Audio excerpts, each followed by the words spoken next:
Let me ask you a question. Yeah.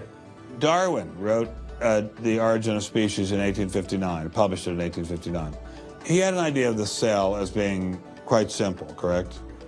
Yeah, everybody did. Okay. If he thought of the cell as being a Buick, what is the cell now in terms of its complexity by comparison? A galaxy.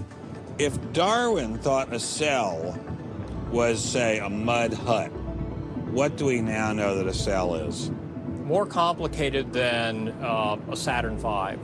So what is in a cell as far as we know now? A world that Darwin never could have imagined. I needed someone who could give me a glimpse into this world. So we went to molecular biologist Doug Axe. Think of a cell as being a nanofactory, a factory where, on a very small scale, digital instructions are being used to make the components of the factory.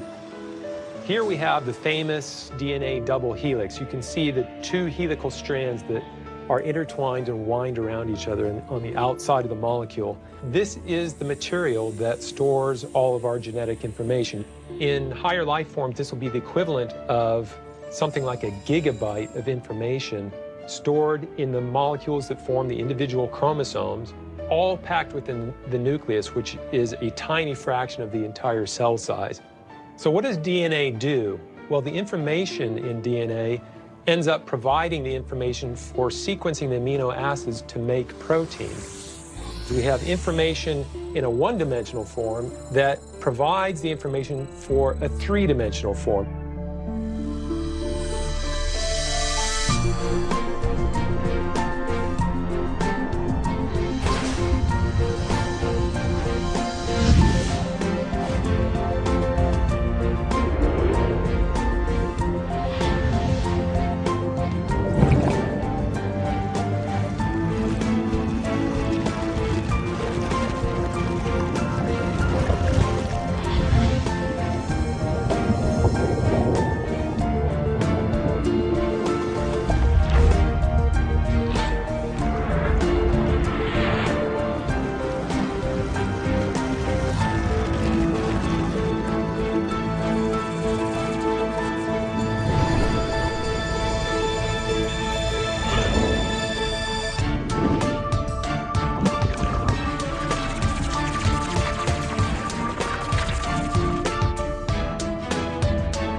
I'm finally just beginning to grasp the complexity of the cell.